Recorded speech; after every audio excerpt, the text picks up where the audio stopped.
Hello everyone, welcome to my YouTube channel comedy का पिटारा। मैं गोपाल एंड आज हम पढ़ने वाले हैं कुछ नाउन के क्वेश्चंस जो इंटरव्यू में पूछे जाते हैं।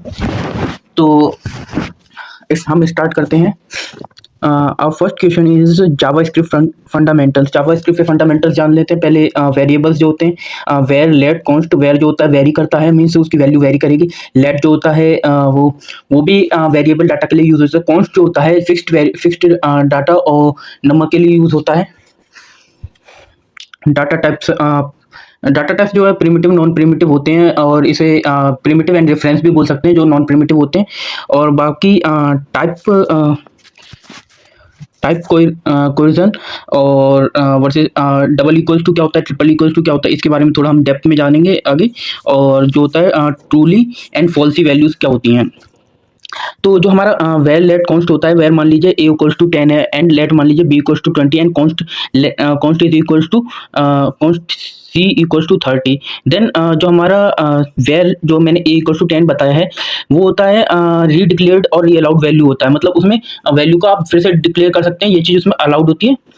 और मतलब आप उसे सिर्फ जिस मान लीजिए एक फंक्शन आपने बनाया सम नाम का, उस फंक्शन के आप अंदर आपने या बाहर अंदर आपने a इक्वल टू 10 या 5 4 जो भी वैल्यू दे दी, आप उसको जो है आप उसके अंदर ही रीडिक्लेयर कर सकते हैं, उसके बाहर रीडिक्लेयर नहीं कर सकते हैं। मीन्स आप उसके अंदर ही यूज कर सकते हैं। अगर आपने बाहर यूज किया है और बाहर वाले को अंदर यूज कर रहे हैं फंक्शन के अंदर, तो आप उसको कहीं भी किसी फंक्शन के अंदर यूज कर सकते हैं। That will be the global value और global declaration of the variable, और this will be the local declaration. तो नेक्स्ट इज जो मैं लेट बी इक्वल्स टू 20 बताया है, ये एक ब्लॉक या ब्लॉक के अंदर ही काम करेगा जिस ब्लॉक के अंदर आपने डिक्लेयर किया है, और इसमें वैल्यू को रीअसाइन कर सकते हैं। रीडिक्लेरेशन इसमें अलाउड नहीं होता। रीडिक्लेरेशन और रीअसाइन में डिफरेंस है। जैसे कि मान लीजिए आपने a इक्वल्स टू 10 डिक्लेयर किया, फिर a इक्वल्स टू 20 डिक्लेयर किया, तो ये वैल्यू जो है रीडिक्लेयर हो गई a की वैल्यू, अब से 20 यूज हो गई a की वैल्यू। और क्या है, जैसे b आप यूज कर रहे हैं तो b में रीअसाइन मतलब b को आप कोई और वैल्यू असाइन कर देंगे। मीन्स जैसे दोनों का डिफरेंस एक मिनट लिख के बताता हूँ। मान लीजिए ये आपने एक फंक्शन बना लिया, ये सम का फंक्शन है दोनों में। अब आपने एक जो है लेट वाले में, सॉरी लेट कॉन्स्ट, हाँ वेरिएबल वाले में आपने a इक्वल्स टू यहाँ कर लिया 2। अब नेक्स्ट टाइम आप इस फंक्शन में दूसरे फंक्शन में यूज कर रहे हैं, मान लीजिए सब में, तो उसमें आप a इक्वल्स टू 4 यूज कर लिया। बट आप इसमें जितने बार यूज करेंगे तो आपको a इक्वल्स टू 2 देगा, इसमें a इक्वल्स टू 4 देगा। और इस वाले में जो है जिसे आपने वैल्यू को लेट वेरिएबल के थ्रू डिफाइन किया है या लेट डिक्लेरेशन दी है, वो जो है रीअसाइन हो सकता है a इक्वल्स टू 10, और आप दोबारा जब इसे डिक्लेयर करेंगे तो वो वैल्यू चेंज होकर के वही हो जाएगी। तो ये डिफरेंस होता है। चलिए आगे बढ़ते हैं। और कॉन्स्ट जो होता है हमारा एक ब्लॉक्ड और रीअसाइंड, ये सब इसमें अलाउड नहीं होता। ये मतलब कंसिस्टेंट वैल्यू के लिए, कंसिस्टेंट या कांस्टेंट वैल्यू, सॉरी कांस्टेंट होता है। कांस्टेंट वैल्यू के लिए जो एक बार डिक्लेयर कर दी वही वैल्यू रहेगी उसकी। डाटा टाइप्स दो टाइप के होते हैं, एक प्रिमिटिव होता है, नॉन प्रिमिटिव होता है। इसमें रेफरेंस बताए गए। तो प्रिमिटिव जो होता है जो स्टोर्ड बाय वैल्यू, वैल्यू के थ्रू स्टोर्ड होता है। मीन्स स्ट्रिंग, नंबर, बुलियन और नल। नल मीन्स जीरो भी बोल सकते हैं, एंड अनडिफाइंड सिंबल और बिग इंट, मतलब कोई बड़ा इंटीजर टाइप होता है उसके लिए। तो उसके लिए यही डिक्लेरेशन है। और स्ट्रिंग में जो है कोई टेक्स्ट या कॉम्बिनेशन ऑफ वर्ड्स आ जाएगा जिसे हम डबल इन्वर्टेड कॉमा के अंदर यूज करते हैं। नंबर में जो सिंपल नंबर आ गया, बुलियन में ट्रू फॉल्स 0 1 ये आ गया, एंड नल 0 हो गया, अनडिफाइंड नॉट डिफाइंड वैल्यू होगी, एंड सिंबल किसी सिंबल के थ्रू डिफाइन कर दिया, एंड बिग इंट जैसे हमें बड़ी इंटीजर को यूज करना है तो उसके लिए बिग इंट यूज कर लेते हैं। नेक्स्ट जो है reference data type. Reference data type जो होता है स्टोर्ड बाय रेफरेंस, रेफरेंस के थ्रू यूज होता है। जैसे ऑब्जेक्ट अरे फंक्शंस, जैसे मान लीजिए मैंने ए इक्वल्स टू एन, अच्छा n की वैल्यू हमारी 1 है, और हमने उसे दूसरे उसमें डिफाइन कर दिया है a equals to n equals to 1, तो ये वैल्यू a से उठा लेगा इस तरीके से। और डिवीजन का भी प्रोसेस होता है, ये मैंने अलग बताया, जो इसमें एक्सप्लेन किया वो मैं बताता हूँ। इसमें जो है बता रहा है b dot n divide by change ये था। जब भी आप जो है ऑब्जेक्ट या अरे बनाते हो तो वेरिएबल में जो एक्चुअल डाटा स्टोर नहीं होता, तो उसका रेफरेंस जो है एड्रेस स्टोर होता है। और मतलब ये होगा कि मेमोरी में एक ऑब्जेक्ट बनाना और वेरिएबल सिर्फ उसका पॉइंट या एड्रेस होल्ड करता है। तो ये इसका मतलब है। और जैसे कि इसमें एक्सप्लेन किया गया है a equal to n curly bracket के अंदर n सेमीकोलन ये। तो ये मैं एक्सप्लेन कर देता हूँ स्टेप बाय स्टेप, थोड़ा लिखकर एक्सप्लेन करता हूँ तो ज़्यादा इजी पड़ेगा। एक मिनट देखते जाइए। मान लीजिए ये लेट वाला था, लेट ए इक्वल्स टू जो भी है, तो उसे जो है एक जो है ऑब्जेक्ट बनाना है मेमोरी में, जो कि एन कर्ली ब्रेसेस के अंदर जो है एन की वैल्यू 1 ले जाएगा और उसका एड्रेस जो है होल्ड कर रहा है। ये मतलब एन उसका एड्रेस है 1 पोजीशन के ऊपर, वो कोई उसकी वैल्यू नहीं है ए इक्वल्स टू 1 वाला या फिर ए की वैल्यू 1 हो गई 2 हो गई, ये ऐसा कुछ नहीं है। और जो बी है लेट बी इक्वल्स टू ए, जो बी इक्वल्स टू ए, जो ये वाली चीज है वो ऑब्जेक्ट अपडेट हुआ है उसके अंदर में, जो ऑब्जेक्ट है उसका अपडेट हो गया और एड्रेस उसका सेम ही है। ऑब्जेक्ट फिर से सुन लेना मेरी बात, ऑब्जेक्ट अपडेटेड है एंड उसका एड्रेस सेम है, मीन्स ऑब्जेक्ट रिप्लेस हो गया, उसका एड्रेस जो होता है, जो पोजीशंस होती हैं वो सेम है। और इसीलिए चेंज में भी यही दिखेगा। और आउटपुट क्या होगा इसका, तो आउटपुट इसका इस तरीके से आ जाएगा। जब आप टाइप करोगे ना console dot log A bracket के अंदर ए डॉट एन लिखोगे तो आपको आउटपुट में 2 मिल जाएगा, क्योंकि ए और बी दोनों जो है सेम ऑब्जेक्ट यूज कर रहे हैं, वो कोई अलग अलग ऑब्जेक्ट यूज नहीं कर रहे हैं। और इजी एग्जांपल्स चाहिए रियल लाइफ से, तो मान लीजिए एक घर को ऑब्जेक्ट ले लीजिए, ऑब्जेक्ट है और ए और बी दोनों के पास में उस घर की सेम की है, जिसे हम रेफरेंस की भी बोल सकते हैं। और अब घर जो है बी जाके घर का कलर चेंज करे, और तो जो ए है ए को भी वही चेंज दिखेगा, क्योंकि बी ने जो है सेम घर का ही कलर चेंज किया है, तो इस वजह से। और अलग नेसेसरी पॉइंट ये है ध्यान रखने के लिए, अगर तुम कॉपी बनाना चाहते हो तो इंडिपेंडेंट ऑब्जेक्ट हो, और जैसे कि अब दोनों मतलब अलग ऑब्जेक्ट हैं, तो object equals to reference type आ गया, तो बी इक्वल्स टू ए ले गया, उसका जो सेम रेफरेंस है वही ले जा रहा है, मतलब जो ए इक्वल्स टू वही बी इक्वल्स टू हो गया। तो चेंज अगर बी में हो रहा है तो अफेक्ट ए भी होगा कॉपी में। तो अगर चाहो तो मैं आपको मेमोरी डायग्राम भी प्रोवाइड कर सकता था इसका, जिससे आपको इजीली मेमोराइज करने में, और चार्ट्स वगैरह बना के भी दे सकता हूँ। अगर आप लोग कमेंट करोगे तो मैं इनमें से कुछ जो आपको डाउट रहा करेंगे कमेंट्स में, उनका अलग से चार्ट्स बना के एक्सप्लेन कर दिया करूँगा। बाकी आगे बढ़ते हैं, आई होप आपको समझ में आ गया हो, नहीं आया हो तो मुझे कमेंट कर देना, मैं किसी नेक्स्ट वीडियो में इसे और ईजी वे में एक्सप्लेन कर दूंगा। चलिए आगे है हमारा टाइप कोरिजन। टाइप कोरिजन क्या होता है, जेएस ऑटो कन्वर्ट टाइप, जो है ऑटोमेटिक टाइप को कन्वर्ट कर देता है। अगर आप 5 स्ट्रिंग को +1 नंबर से प्लस करोगे तो आपको स्ट्रिंग ही मिलेगी प्लस में। और स्ट्रिंग की क्या स्पेशलिटी है, आप अगर ए स्ट्रिंग +1 लिखोगे तो आपका वो है A1 हो जाएगा। इसी तरीके से ये 51 आउटपुट है। और अगर आप स्ट्रिंग में माइनस कर रहे हो तो माइनस का ये रूल है, वो सिंपल जो नंबर्स में माइनस होता है उस तरीके से माइनस करके आपको 4 प्रोवाइड कर देगा। और ट्रू +1 करते हो तो ट्रू जो है एक जैसे 0 1 की कंडीशन होती है बुलियन वाली, उस तरीके से वो उसे 1 मान करके 1 + 1 करके 2 दे देगा। और double equals to triple equals to में क्या डिफरेंस होता है, जो डबल इक्वल्स टू है वो टाइप कन्वर्जन है, और वो सिर्फ उसे वैल्यूज को कंपेयर करता है कि ये दिखने में एक जैसी है नहीं है विजुअली, और वो स्ट्रिंग्स को रिमूव करके कंपेयर करता है, डाटा टाइप्स को मतलब कंपेयर नहीं करता है। और जो ट्रिपल इक्वल्स टू होता है वो स्ट्रिक्टली चेक करता है, मीन्स वो जो है डाटा टाइप्स भी डाटा टाइप भी चेक कर रहा है, वैल्यू भी चेक कर रहा है। अगर डाटा टाइप इक्वल नहीं है तो इसमें फॉल्स दे देगा, जैसे कि इसमें लिखा हुआ है। एंड यूज ऑलवेज, थोड़ा जूम कर लूँ, हो सकता है आपको देखने में प्रॉब्लम हो रही हो, तो use always triple equals to अगर आप यूज करोगे तो आपको strict value means accurate value मिल जाएगी data with data type comparison.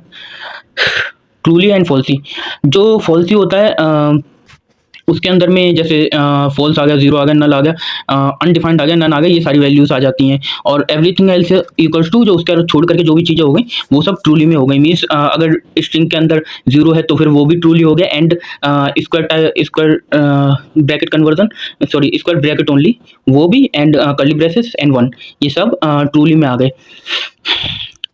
If console dot log nothing no yes, चाहिए तो ट्राई रन के लिए आपका वो आप करके देख सकते हैं। And function declaration versus function expression और डिक्लेरेशन में क्या डिफरेंस होता है। जो डिक्लेरेशन होती है वो can be used before definition से पहले यूज करते हैं। एंड एक्सप्रेशन जो होता है वो होस्टेड नहीं होता है, तो उसे स्टोर्ड इन अ वेरिएबल, जो सिंपल सी चीज़ है। डिक्लेरेशन को हम बिफोर डेफिनेशन, मतलब जैसे फंक्शन बनाने से पहले मुझे उस वैल्यू को डिक्लेयर करना होगा। और एक्सप्रेशन जो होता है वो वेरिएबल के अंदर ही स्टोर होता है, कि जैसे ए इक्वल्स टू बी, उसका एक्सप्रेशन क्या है, तो इस तरीके की चीज़ें। और डिक्लेरेशन के लिए एग्जांपल एक ये हो गया, आप इसको ट्राई रन कर लेना, और बाकी मैं समझा भी देता हूँ। 1 मिनट। फंक्शन ए एड ए कॉमा बी रिटर्न ए प्लस बी कंसोल एड 1,3। जो हमारा सॉरी थोड़ा तुतलाने लगा। जो हमारा फंक्शन कीवर्ड यूज़ होता है, जो फंक्शन पहले डेफिनेशन हो या बाद में कॉल करो, दोनों ही चलेगा, दोनों होस्टिंग ही ठीक है। और जो हमारा क्या कहते हैं नेक्स्ट सेकंड वाला जो फंक्शन है ऐड टू वाला, तो उसमें जो है फंक्शन को एक वेरिएबल में स्टोर करते हैं। मतलब एक इसको तभी कॉल कर सकते हैं जब लाइन को एग्जीक्यूट हो जाए या फिर कोई भी होस्टिंग लाइक डिक्लेरेशन ना हो, तब यूज़ कर सकते हैं। और एक ईजी डिफरेंस अगर आपको जानना है तो मीन्स ईजी डिफरेंस सिंटैक्स का हो जाएगा, जो फंक्शन के अंदर हमने ऐड लिखा फिर उसके अंदर हम अपना वो अप्लाई कर रहे हैं लॉजिक वगैरह, वो चीज़ हो गई। रिटर्न में तो हमारा लॉजिक आ जाएगा ए प्लस बी जो भी है, और फंक्शन के अंदर जो हमारे वेरिएबल्स है उसे डिक्लेयर कर रहे हैं। और जो एक्सप्रेशन है, एक्सप्रेशन में हम ऐसा करते हैं, कोई भी वेरिएबल ले लिया, कॉन्स्ट लेट और क्या होता है कॉन्स्ट लेट और वेर, इनमें से कोई सा वेरिएबल ले लिया, फिर उसके अंदर हम अपने ऐड को डाल रहे हैं, फिर उसके इक्वल्स टू फंक्शन रख दे रहे हैं। तो इस तरीके से भी चीज़ें हो जाती हैं, और रिटर्न वगैरह सब उसी तरीके से होगा, प्रिंट जो सेम है दोनों में ही। और होस्टिंग डिक्लेरेशन में होस्टिंग काम करती है और एक्सप्रेशन में कोई होस्टिंग काम नहीं करती। और जो है अपना डिक्लेरेशन जो है एक नॉर्मल फंक्शन है, और ये एक्सप्रेशन वेरिएबल बेस्ड फंक्शन होगा जिसमें कॉल बैक आता है। तो ये चीज़ है, और फंक्शन को वेरिएबल में रखा गया। आप अगर इजीली ये दिमाग में रखिए, जो हमारा एक्सप्रेशन है उसमें जो है एक वेरिएबल के अंदर हमने फंक्शन को रखा है, और जो डिक्लेरेशन है वो डायरेक्ट फंक्शन बनाया है हमने जो सिंपल फंक्शन बनाते हैं वो तो दिमाग में रहेगा। तो इस तरीके से आप इजीली रिमाइंड रख सकते हैं इस चीज़ को। और सॉरी, नेक्स्ट जो है हमारा वो है एरो फंक्शन। एरो फंक्शन क्या होता है? तो एरो फंक्शन ये इसका सिंटैक्स हो गया, const add equals to a comma b, arrow equals to A plus b. ये सिंटैक्स याद रख लेना आपको। बस इजी सिंटैक्स याद रखिए, बाकी आपको चीज़ें प्रैक्टिस करते करते ही आएंगे, और जो आपने पहले प्रैक्टिस की और आपको थोड़ा रिमाइंड हो जाएंगे। अगर आपको सिंटैक्स भी याद रहेगा ना इनका, तो आप अच्छे से कर लोगे। जैसे कॉन्स्ट के बाद में वेरिएबल का नाम आएगा, फिर इक्वल्स टू में हमें वेरिएबल डाल देने हैं जिन वेरिएबल्स का हम यूज़ कर रहे हैं, ए बी जैसे हो गया। फिर उसके बाद में जो लॉजिक पॉइंट है वो चीज़ डालनी है। इतनी चीज़ आप ध्यान रखेंगे तो आपका काम हो जाएगा हर जगह, आपको कहीं कोई प्रॉब्लम नहीं आने वाली है। और नॉट यूज एज कंस्ट्रक्टर, इसे हम कंस्ट्रक्टर की तरह यूज नहीं कर सकते। Constructor is different, this is different. And no this binding, इसमें दिस का भी यूज नहीं करते हैं हम कभी। डिफॉल्ट पैरामीटर्स क्या है? Set default value if argument is missing. Default value जब सेट करते हैं जब हमारी argument like a b c d जो हम फंक्शंस के अंदर यूज करते थे, variables var one var two, ये मिसिंग हो, उस टाइम पे हम जो है डिफॉल्ट पैरामीटर्स का यूज़ करते हैं। जैसे कि ये एग्जांपल है, function greet name equals to guest और रिटर्न नेम को ही रिटर्न कर देगा, और कंसोल डॉट ग्रीट नेम। तो ये हो गया डिफॉल्ट पैरामीटर का यूज़ करके। और रेस्ट ऑपरेटर जो होता है हमारा, कलेक्ट मल्टीपल वैल्यूज इनटू अरे, अरे के अंदर मल्टीपल वैल्यूज को कलेक्ट करने के लिए सक्षम होता है। तो फंक्शंस मान लीजिए एक फंक्शन है सम नाम का, उसके अंदर डॉट डॉट एन इन्फिनिटी से एन तक की वैल्यू आ रही है, तो उसे return N dot reduce bracket में A plus B arrow equal to A plus B comma zero. Means infinity तक, मतलब आप इसमें कोई भी वैल्यू डालोगे तो वो वैल्यू आपके एग्जीक्यूट होकर, जो ऑपरेशन आपने लगाया, जैसे इसमें सम लगाए तो सम होकर के आपके पास में आ जाएगी। तो इस तरीके से हम रेस्ट ऑपरेटर यूज़ करते हैं। जैसे हमें इन्फिनिटी तक कुछ भी चीज़ करनी है, अनलिमिटेड वो नहीं है, तो आप इसमें कोई वैल्यू पुट कर सकते हैं। इस तरीके की चीज़ों के लिए हम ये rest operation in a function use करते हैं। और स्प्लिट ऑपरेटर जो होता है, स्प्लिट ऑपरेटर का यूज़ क्यों होता है? हमारी जो अरे है उसे एक्सपेंड करने के लिए, अरे मान लो या ऑब्जेक्ट्स मान लो, उसको एक्सपेंड करने के लिए। जैसे कि मान लीजिए A equal to 1 2 and let B equal to, ये एक्सपेंड के लिए हम डॉट डॉट यूज़ कर रहे हैं, dot dot A comma 3 comma 4। तो रिजल्ट जो है हमारा आ जाएगा इसका 1 2 3 4। मीन्स ए से ए में जो उसके क्या कहते हैं वेरिएबल्स या अरे में जो भी वैल्यूज थी, आइटम्स थे, उसको उसने कंसीडर कर लिया और सेकंड वाले उसमें ऐड कर दिया। तो उसका रिजल्ट ये हो जाएगा। जब भी ये डिस्प्ले होगा कंसोल के माध्यम से, तो आप चाहें तो इसे दूसरे अरे में डिक्लेयर कर सकते हैं डायरेक्टली, और इसे और डायरेक्टली प्रिंट भी करवा सकते हैं। जैसे इसमें हुआ है लेट सी इक्वल्स टू है, इस तरीके से भी आप कर सकते हैं। इंटरव्यू फेमस कोड यही है एरो वाला, तो इसे आप थोड़ा ध्यान रख लेना। एरो बोल सकते हैं इसे, स्पीड या रेस्ट ऑपरेटर। बाकी नेक्स्ट जो है takes unlimited number of using rest, जैसे कि मैंने बताया था अनलिमिटेड नंबर हो, कोई डिफाइंड नंबर ना हो, तो उसके लिए यूज हो जाता है। एड देम रिड्यूस सम, ये एग्जांपल हो गया, ये आ जाएगा। रैपिड इंटरव्यू वन लाइनर क्या है? Arrow versus normal functions. Arrow has no this, arrow के पास में कोई दिस नहीं होता है। एंड वाई रेस्ट ही क्यों यूज होता है? एक्सेप्ट अनलिमिटेड आर्गुमेंट, क्योंकि रेस्ट जो होता है अनलिमिटेड आर्गुमेंट्स को एक्सेप्ट करता है। वाई डिफॉल्ट पैरामीटर्स का इसलिए यूज होता है, वो अवॉइड करते हैं अनडिफाइंड चीज को। कोई चीज़ डिफाइन नहीं है तो उसको अवॉइड करते हैं और आप डिफ़ॉल्ट पैरामीटर लगा कर यूज़ कर सकते हैं फंक्शन को। और स्प्लिट वर्सेस रेस्ट, स्प्लिट जो है एक्सपेंड के लिए यूज़ होती है, रेस्ट जो है डाटा कलेक्शन या फिर कलेक्शन के लिए यूज़ होता है।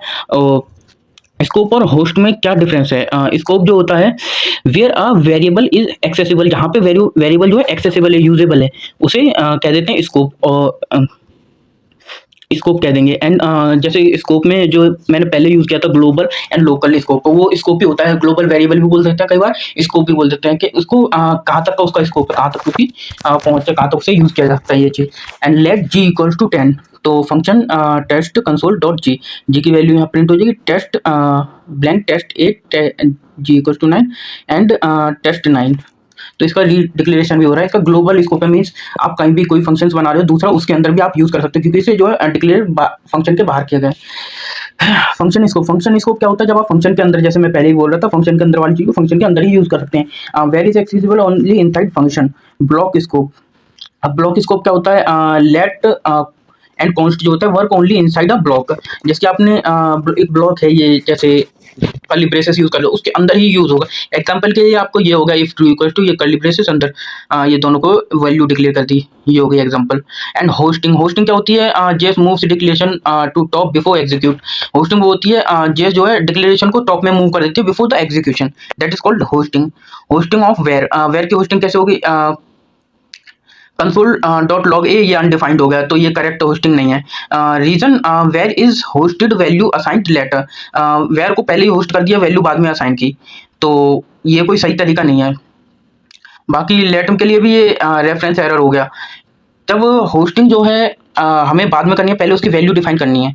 आपने होस्ट तो कर दिया, उसे क्या करना है? प्रिंट करवाना है, ये करवाना है, या फिर उसका कुछ लॉजिक लगा करके ये आउटपुट दे देना है कंसोल के थ्रू। बट ऐसा नहीं होता, ये टेम्पोरल डेड जोन कहलाता है ये। होस्टिंग ऑफ फंक्शन की होस्टिंग कैसे होती है? सबसे ऊपर आपने हेलो लिख दिया तो ये तो सही से चल जाएगा, आप ऊपर लिखो नीचे लिखो वो एग्जीक्यूट कर लेगा। बट वेरिएबल्स के मामले में ऐसा नहीं होता। वेरिएबल या फिर आप कुछ और सिंपल फंक्शन बना रहे हो सम वगैरह का, आप पहले वो लॉजिक कर दोगे तो वो वर्क नहीं करेगा। आप फंक्शन डिक्लेरेशन टॉप में रख सकते हो, फंक्शन होस्टिंग टॉप में रख सकते हो, जैसे फंक्शन कॉल भी बोलते हैं, जैसे हेलो वगैरह सम वगैरह, ये सब टॉप में रख सकते हो, उससे कोई दिक्कत नहीं। उसके अंदर के वेरिएबल्स को नहीं रख सकते। आर फुल्ली होस्टेड, ये फुल्ली होस्टेड होती है, और वेरिएबल होस्टिंग फुल्ली होस्टेड नहीं होती है। ये एग्जांपल हो गया इंटरव्यू में एक्सप्लेन करने के लिए। एक बार आप इसे ध्यान से देखिएगा, अगर किसी को समझ में नहीं आ रहा है तो पॉज करके देखिए, जिससे कि आपको इंटरव्यू में कोई प्रॉब्लम ना हो। क्योंकि बाद में ये होगा ना, आपने मैं एकदम आपके दिमाग में घुस तो जाऊंगा नहीं। आप ये है ध्यान से इस वीडियो को देखिए, नहीं समझ आता है तो इसे 2 बार 3 बार देखिए। मैं पक्का यकीन से कह सकता हूँ 2-3 बार में आपको हर एक चीज़ क्लियर रहेगी, आपके दिमाग में 50 to 60% बैठ जाएगा। और बाकी तो आपको एक बार थोड़ा प्रैक्टिस करके देखोगे सिस्टम पे, तब चीज़ें क्लियर होती जाएंगी। और एक बढ़िया सा प्रोजेक्ट लगाओ 2-3, उतने में सब क्लियर है। Var is a hoisted but value 10 is assigned later. Value 10 जो है बाद में असाइन होती है, इस वजह से वो फुल्ली होस्टेड नहीं होता है। Var function scope plus hoisted, var जो होता है फंक्शन स्कोप होता है प्लस होस्टेड होता है। लेट कॉन्स्ट ब्लॉक एंड क्या था, block scope plus temporal dead zone में चला जाता है, ये इसका कारण हो गया। मतलब इजी रिवीजन के लिए आपके लिए फंक्शन डिक्लेरेशन फुल्ली होस्टेड होती है, और hosting happen in memory creation phase. Hosting कहाँ पर होती है? मेमोरी के अंदर, जब हम उसे क्रिएट करते हैं। क्लोजर्स क्या होते हैं? क्लोजर्स जो होते हैं, a closure is a function, एक मिनट आपको पूरा विजिबल नहीं हो रहा होगा। हाँ, a closure is a function that remember variable from its outer scope even after the outer function has finished. जबकि वेरिएबल जो होता है, सॉरी, क्लोजर जो होता है एक फंक्शन होता है जो कि वेरिएबल के अंदर रिमेंबर रहता है, एंड जो कि जब आप उसका जो स्कोप होता है उसके बाहर भी फंक्शन को कंप्लीट कर सकते हैं, फिनिश कर सकते हैं। Why closure exist? Closure exist क्यों करता है? क्योंकि inner function keeps access to outer variable.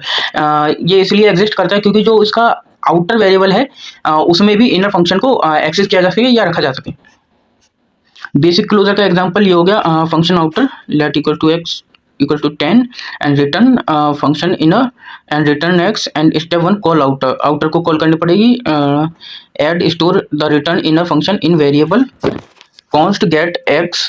तो आप पहले इसका सिंटेक्स लिख लीजिए। जैसे कि ऊपर एक फंक्शन बना हुआ है आउटर नाम का, उसके अंदर हमने एक वेरिएबल ले लिया लेट नाम का, फिर उसे हम रिटर्न कर रहे हैं फंक्शन इनर करके, इनर फंक्शन बना करके हम रिटर्न कर दे रहे हैं, मतलब ये बाहर कॉल हो जाएगा इसका मतलब। फिर उसके बाद हमने एक्स की वैल्यू को भी रिटर्न कर दिया। अब हमारे पास में दोनों चीजें बाहर आ चुकी हैं। अब हमें अगर इसे यूज करना हो तो हम फंक्शन को डिक्लेयर करके जैसे const result equal to get x करके, तो उसकी वैल्यू आ जाएगी उसके पास में रिजल्ट के बाद में, फिर हम रिजल्ट को प्रिंट ले लेंगे, इससे हमारा आउटपुट निकल के आ जाएगा।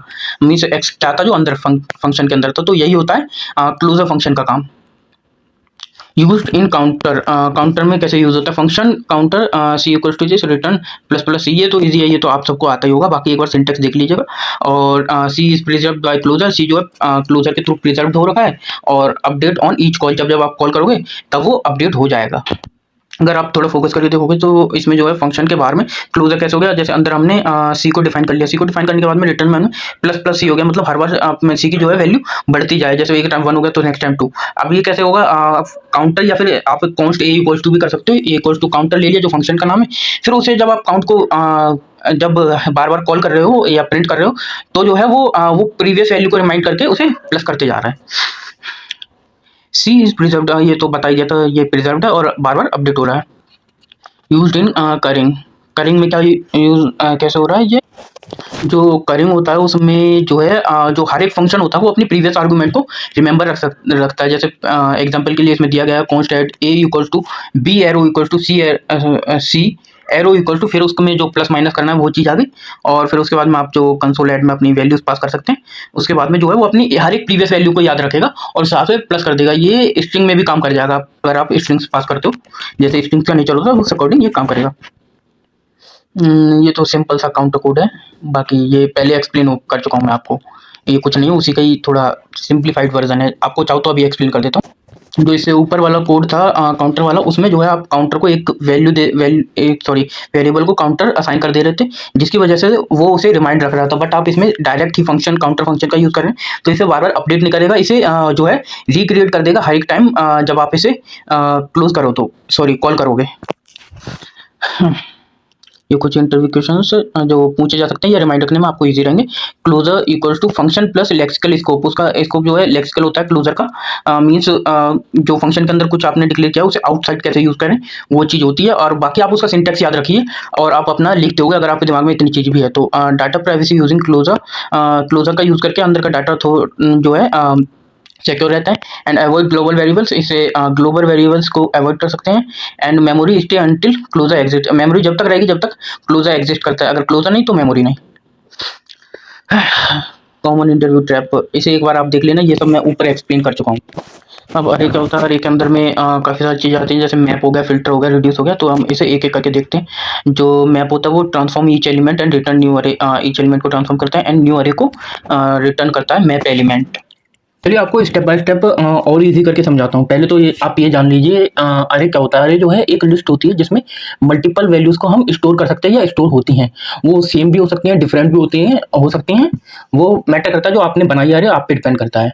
और यहाँ जो अरे है वो जो है अरे इक्वल्स टू, ये अरे दी है, सॉरी मैं पॉइंट करके बताते जाता हूँ आपको। यहाँ जो दी है वो दी है 1 2 3 4। तो यहाँ पर जो है A0 पोजीशन पर 1 है, A1 पोजीशन उसकी पोजीशन बता रहा हूँ, A bracket square bracket equals to 2 ऐसे लिखेंगे अगर हम लिखते हैं तो उस पोजीशन पर 2 है। और जो है इसमें अलग अलग टाइप्स होते हैं, जैसे मैप हो गया, मैप जो है उसे ट्रांसफॉर्म करता है, ट्रांसफॉर्म मतलब हर एक एलिमेंट पे काम करता है। और जो न्यू अरे रिटर्न करता है, जैसे कि मान लीजिए आपने वो एक अरे है, अरे इक्वल्स टू ए, और ए अरे को आपने पुट कर दिया ए डॉट मैप, मैप के अंदर x equals to x into 2 कर दिया, तो आपको जो अरे मिलेगा वो मिलेगा आपको हर एक एलिमेंट मल्टीप्लाइड मिलेगा। मीन्स आपने 2 से एक्स को मल्टीप्लाई किया है तो आपको मिल जाएगा 2,4,6, ये अरे मिल जाएगी आपको। मैं लिख करके बताता हूँ, कुछ लोग को इजीली समझ में नहीं आया होगा। तो ये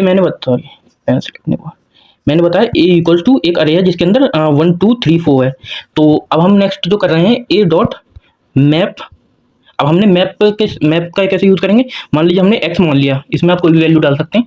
एक्स एरो एक्स इंटू डाल लो, चाहे वैसे डाल लो, इंटू 2।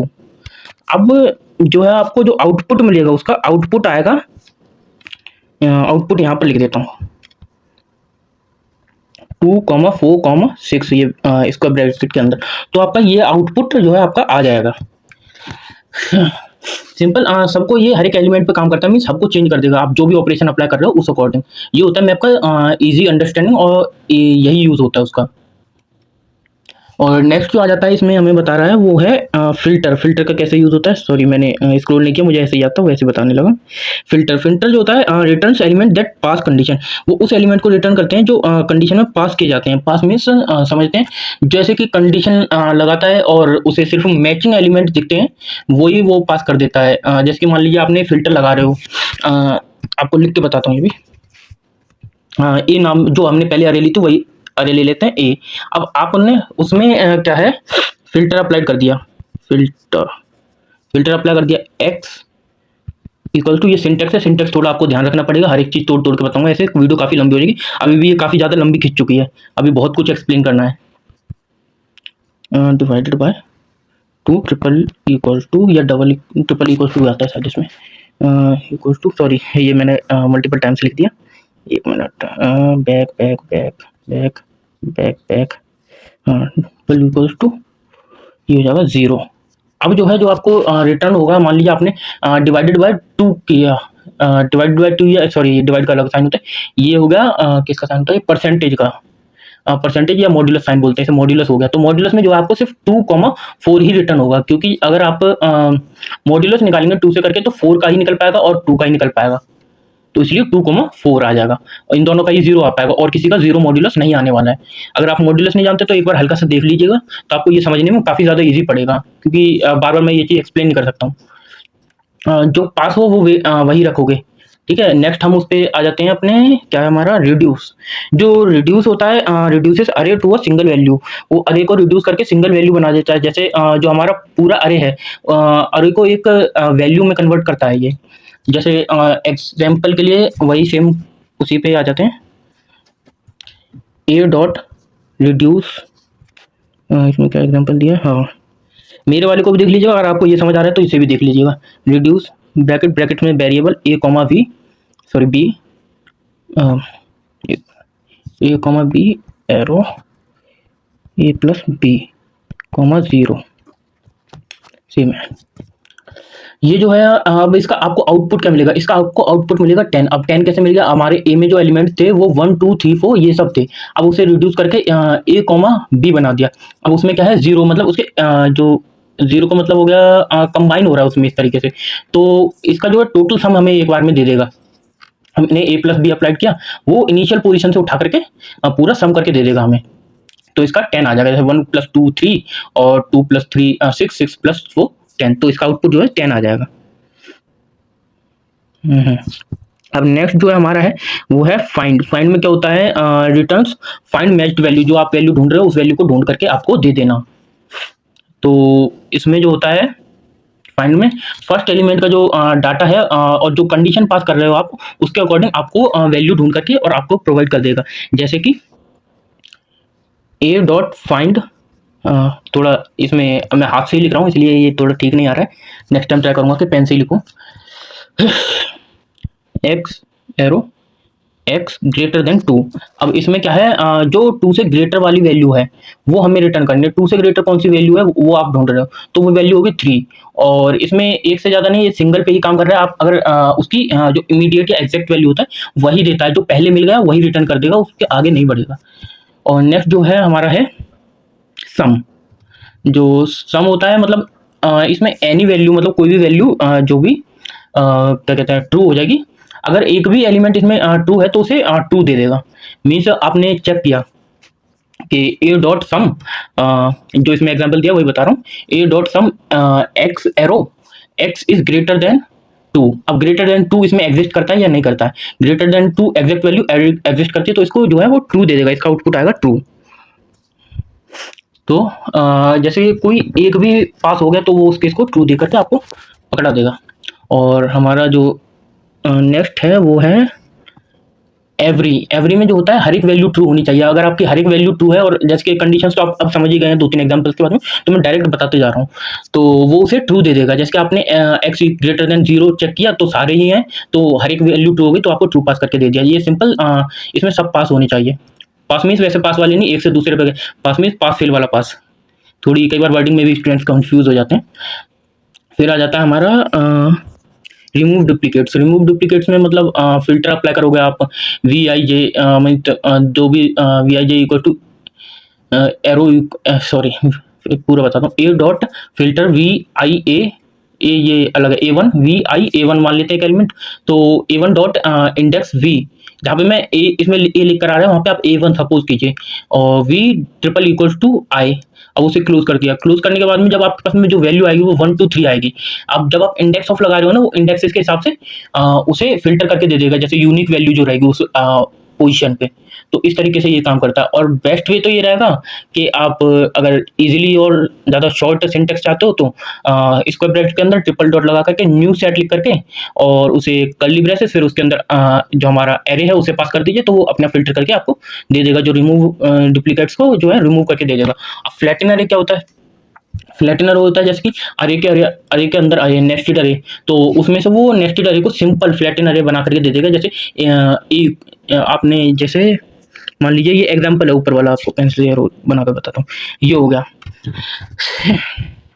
अब आपने इसमें लिख दिया फ्लैटन 2, तो दोनों जो इसके अंदर वाले अरे हैं उन्हें फ्लैट करके दे देगा 1 2 3 4 आपके पास में आ जाएगा। इसका सिंटेक्स है डॉट फ्लैट 2, आपको कितने नेस्टेड हटाने हैं उस हिसाब से। और अगर विदाउट फ्लैट यूज़ करना चाहते हो तो फिर आपको ये वाला फंडा यूज़ करना पड़ेगा, जिसमें आपको वेरिएबल बनाना पड़ेगा, वेरिएबल इक्वल्स टू अरे, फिर अरे को उसे मीन्स इसे क्या कहते हैं, ये जो है एरो फंक्शन डिक्लेरेशन टाइप में हो गया। तो आप इस तरीके से भी कर सकते हैं। अब नेक्स्ट जो हमारा आ जाता है, ये तो हो गया मैप वाला ही हो गया, फिल्ट्रेशन वाला।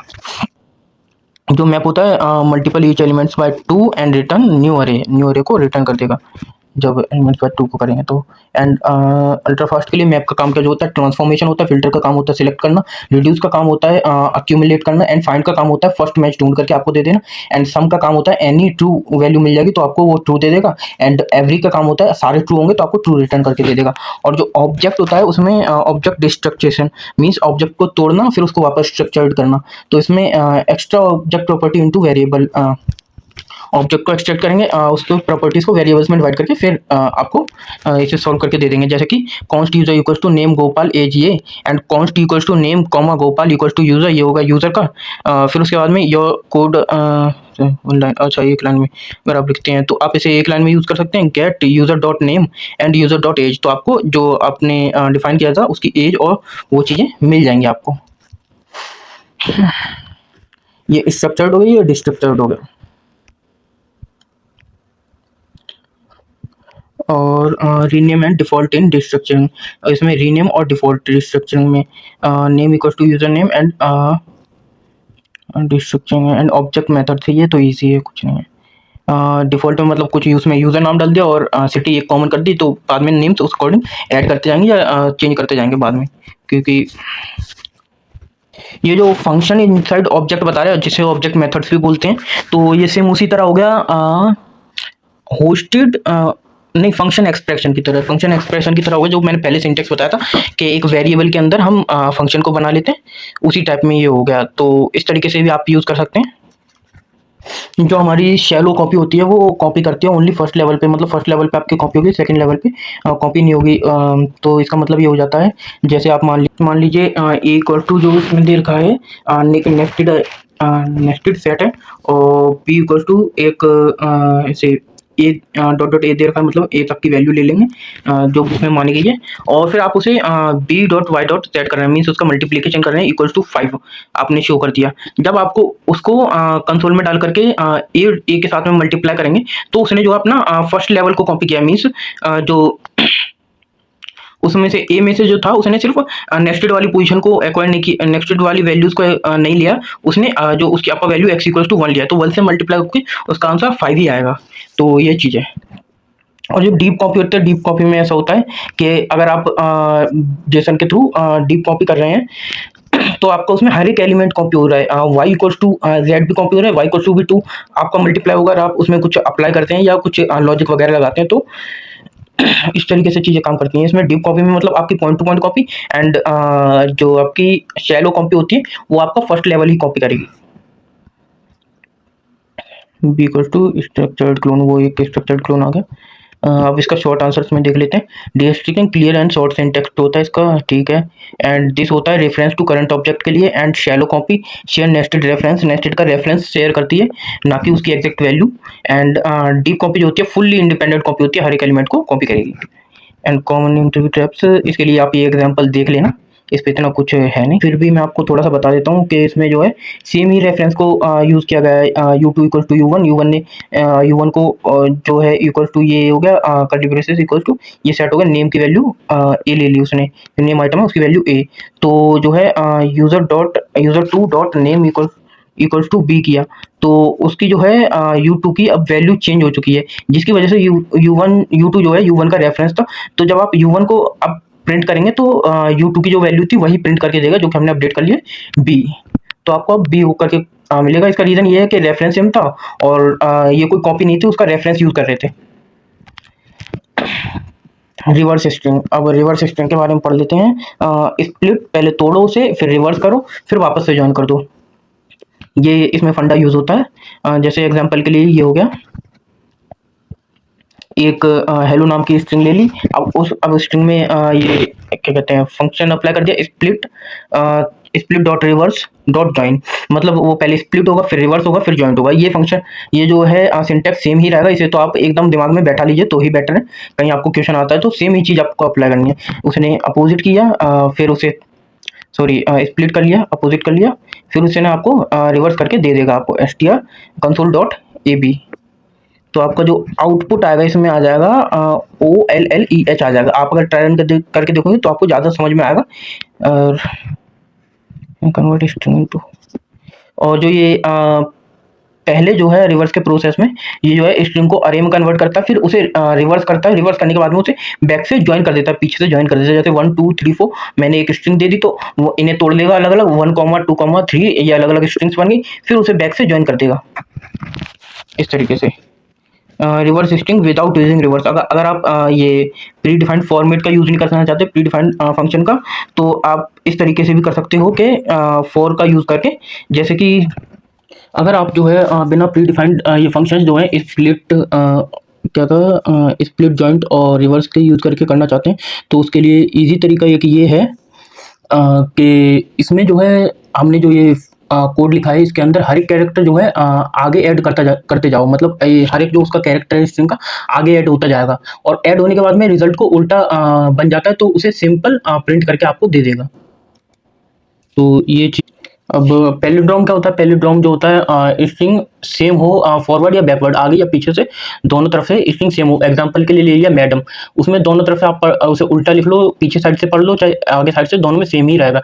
और जैसे हो गया रेस कार, अगर आप उसे भी पढ़ोगे आगे से या पीछे से तो दोनों तरफ से सेम आएगा। इसी तरीके से नंबर में हो जाता है, जैसे 1 to 1 उसे आगे पीछे से दोनों तरफ से पढ़ोगे तो वो पैलिंड्रोम होता है। और पैलिंड्रोम का अगर फंक्शन चाहिए किसी चीज़ को चेक करने के लिए, वेरीफाई करने के लिए, तो ये हो जाएगा कॉन्स्ट इज पैलिंड्रोम डाल करके, फंक्शन का नाम डाल करके, और वेरिएबल कुछ भी ले सकते हो, एस की जगह ए ले लो, जो भी आपको सूटेबल हो। हम तो स्ट्रिंग के लिए एस ले लिया रेफरेंस में, और एस ट्रिपल इक्वल टू जो कि डाटा टाइप्स भी चेक करेगा, एस डॉट स्प्लिट रिवर्स, फिर ज्वाइन जो है उसे स्प्लिट कर देगा, फिर उसे रिवर्स करेगा, फिर वापस से ज्वाइन करेगा, जिससे कि आपका वेरिफिकेशन हो जाएगा विद डाटा टाइप कि सेम है या नहीं है। फिर उसके बाद में आप जब उसे प्रिंट करोगे कंसोल के थ्रू, तो आपको जो है वो वैल्यू ट्रू दे देगा, अगर आपने मैडम या रेसर इस टाइप की कोई स्ट्रिंग प्रोवाइड की है तो। और उसके बाद में आ जाता है पैलिंड्रोम। पैलिंड्रोम क्या होता है? जैसे मान लीजिए मैडम भी ट्रू हो जाएगा उसमें तो। और पैलिंड्रोम में क्या एग्जांपल सिंपल बता देता हूँ, वैसे तो आपको समझ आ गया होगा, ये रीड करके बताता हूँ। Palindrome number read the same forward backward, ये चीज़ बता दी है। Meaning of it is mirror image ये भी बता दिया है। Pro common concept in programming for validation algorithm, negative numbers like 1 to 1 are generally not considered, negative numbers को कंसिडर नहीं करेगा। And palindrome because of negative sign number ends in zero, negative sign की वजह से वो zero में and माना जाता है नंबर का। Aren't either they wouldn't match और रिवर्स्ड, रिवर्स नहीं किया जा सकता। काउंट का तो जो आपको अलग से भी पता हो उस चीज़ का आप यूज़ उस तरीके का कोड लिख करके फॉलो किया जैसे भी आप कर सकते हैं। ये आप बाकी आपको मन हो तो बाद में आप ये पॉज़ करके वीडियो देख सकते हैं। बाकी आगे बढ़ते हैं, जो इम्पोर्टेंट चीज़ है वो एक्सप्लेन कर देता हूँ। ये शॉर्ट नोट थोड़ा एक्सप्लेन कर देता हूँ। स्ट्रिंग आर इम्यूटेबल, स्ट्रिंग जो होती है इम्यूटेबल होती है। स्प्लिट स्ट्रिंग टू अरे, स्ट्रिंग से अरे में कन्वर्ट कर देता है स्प्लिट जो होता है। और जो जॉइन होता है अरे टू स्ट्रिंग, अरे को वापस से स्ट्रिंग में कन्वर्ट कर देता है। और पैलिंड्रोम बैकवर्ड और रिवर्स दोनों तरफ से सेम होना चाहिए तो उसे पैलिंड्रोम कहते हैं। एंड ये कुछ नहीं है। And string are immutable, string जो होती है हमारी इम्यूटेबल होती है। अनसिंक्रोनस, असिंक्रोनस क्या होता है? असिंक्रोनस के काफ़ी सारी चीज़ें हैं, जैसे असिंक्रोनस एक तरीके से फंक्शन है, तो असिंक्रोनस फंक्शन मान लिया। अब उसके अंदर क्या-क्या चीज़ें हो जाती हैं? कॉल बैक, कॉल बैक क्या होता है? A function passed into another function to run later, वो फंक्शन को किसी और फंक्शन में पास कर दिया जो कि उसके कुछ टाइम बाद में रन कर जाए। जैसे इसमें 1000 लिखा है, ये कुछ 1 सेकंड के गैप से चलता है। जो डन जो है हर 1 सेकंड के बाद में 1 सेकंड का गैप लेकर के ही प्रिंट होगा। अगर आप इसमें फॉर लूप लगा देंगे तो ये 1 सेकंड का गैप ले लेकर के प्रिंट होगा। चलिए अब प्रोमिसेस को समझते हैं। प्रोमिसेस क्या होते हैं? ऑब्जेक्ट रिप्रेजेंट फ्यूचर सक्सेस और फेलियर। ऑब्जेक्ट रिप्रेजेंट करता है फ्यूचर में ये जो है सक्सेस होगा या फेलियर होगा। मतलब कि प्रोमिसेस एक ऑब्जेक्ट होता है जो फ्यूचर में मिलने वाली वैल्यू को रिप्रेजेंट करता है, कि वो क्या रहने वाली है, आइदर ट्रू और फॉल्स लाइक। एंड सिंपली समझे तो अभी जो है रिजल्ट नहीं मिला है हमें, अब उसे फेल्यूर में मिलेगा या सक्सेस में मिलेगा, वो चीज़ चेक कर रहे हैं। एंड रियल लाइफ एग्जांपल सोचो तो तुम लोग सोच सकते हो कि तुमने एक फूड ऑर्डर किया है और ऑर्डर दिया, वो पेंडिंग में है, और फूड मिल गया तो वो फुलफिल हो गया, और फूड कैंसिल हो गया तो वो रिजेक्ट हो गया। ये प्रॉमिस का कॉन्सेप्ट है सेम। जैसे एग्जांपल में दिया गया है, p equals to new promise, एक प्रॉमिस बनाया, उसका रिजॉल्व या रिजेक्ट कर दिया, फिर उसको arrow equals to resolve equals to success. अगर रिजॉल्व हो जाता तो उसमें सक्सेस आ जाएगा। इस तरीके से यहाँ पे जो रिजॉल्व है वो काम जो है सक्सेस का कर रहा है, एंड रिजेक्ट जो है वो एरर या उसमें कुछ फेल्यूर आएगा उस चीज़ का काम कर रहा है। तो वैल्यू कैसे मिलेगी? अब वैल्यू इस तरीके से मिल जाएगी, जैसे p dot then result equals to console dot log result. इसमें रिजल्ट प्रिंट होकर के आ जाएगा आउटपुट में सक्सेस, जो कि पहले ही रिजॉल्व के अंदर डाल चुके हैं, उसमें रिजॉल्व पास कर रहे हैं। इसकी जगह हम अगर रिजेक्ट पास कर देते और उसके अंदर फेलियर लिख देते तो हमारा जो है आउटपुट फेलियर लिख करके आ जाता।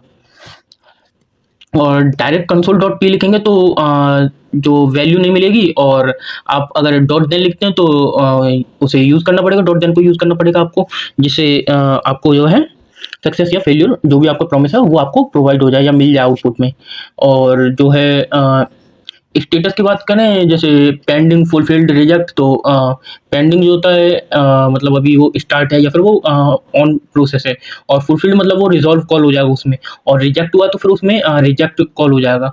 और एग्जाम्पल के लिए हम मान सकते हैं, जैसे हम इस बार अलग चीज़ करते हैं, जैसे कॉन्स्ट पी इक्वल्स टू एक हमने न्यू प्रॉमिस बनाया, उसमें रिजेक्ट रिजल्ट डाल दिया। रिजल्ट डालने के बाद में उसमें जो हमारा सेट टाइम आउट है, इसी में आप थोड़ा देख करके अंदाजा लगाते जाइए कैसा आपको दिखेगा।